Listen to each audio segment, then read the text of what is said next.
À la fin du premier mois, le premier tome de Harry Potter s'était déjà vendu à plus de 30 000 exemplaires. Mais ce que vous ne savez peut-être pas, c'est ce qu'il a fallu endurer, inventer, rater et recommencer pour qu'un jour, cette histoire écrite dans un café de quartier devienne un phénomène mondial. Retour sur une aventure littéraire aussi magique que le monde qu'elle a créé.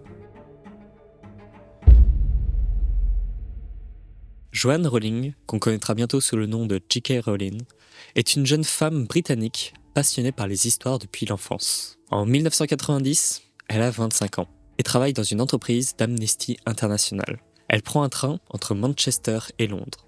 Le train est en retard, le paysage défile, et soudain, sans prévenir, une idée surgit. Un garçon, à lunettes, qui ne sait pas qu'il est sorcier. Un monde secret, une école de magie, un univers entier.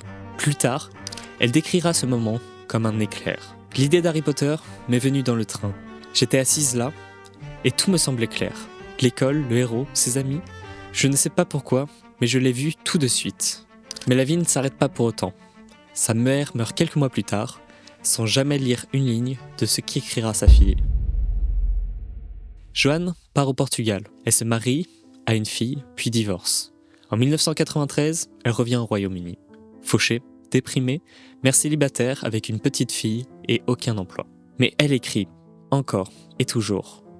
Elle va dans les cafés, s'assoit près des radiateurs.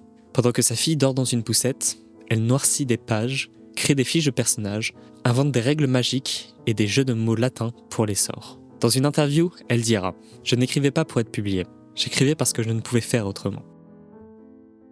Son manuscrit se construit lentement. Le personnage de Harry s'affine, celui de Dumbledore aussi. Le monde magique est structuré comme une vraie société, avec ses lois, ses injustices, ses héros et ses tyrans. Ce n'est pas juste une histoire pour enfants, c'est un vrai monde parallèle. Mais Rowling est seule.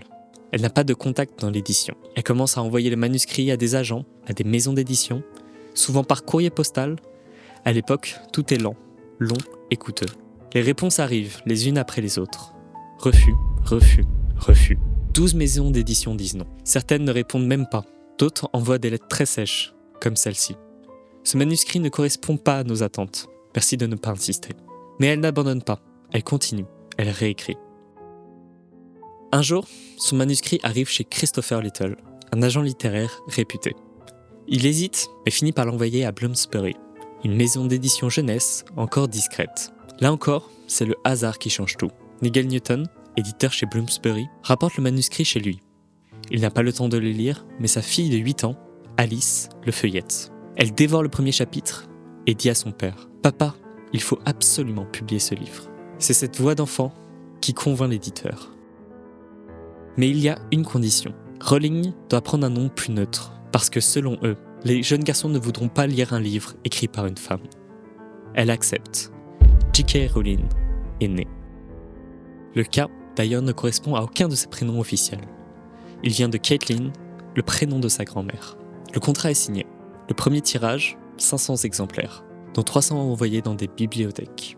L'autrice, elle, reçoit un valoir de 1500 livres. Même pas 2000 €. Mais très vite, les choses changent. Les critiques sont excellentes. Le Times Literary Supplement parle d'un livre plein de charme et d'intelligence. Les librairies demandent des réimpressions, les enfants le recommandent entre eux. Et surtout, Scholastic, une grande maison d'édition américaine, entre en scène. Ils organisent une vente aux enchères pour les droits de traduction. Et Scholastic l'emporte pour 105 000 $. Une somme incroyable pour un premier roman jeunesse. C'est à ce moment-là que tout bascule. Harry Potter à l'école des sorciers devient un best-seller. Le deuxième tome est lancé, les droits sont vendus dans plusieurs pays, les adaptations cinématographiques sont déjà évoquées. Rowling passe de l'ombre à la lumière. Elle gagne des prix littéraires, elle inspire des générations, et surtout, elle prouve que même quand on touche le fond, une histoire peut nous sauver.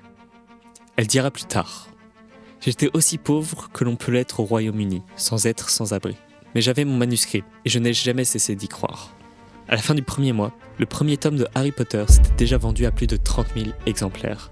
Aujourd'hui, plus de 500 millions d'exemplaires ont été écoulés dans le monde.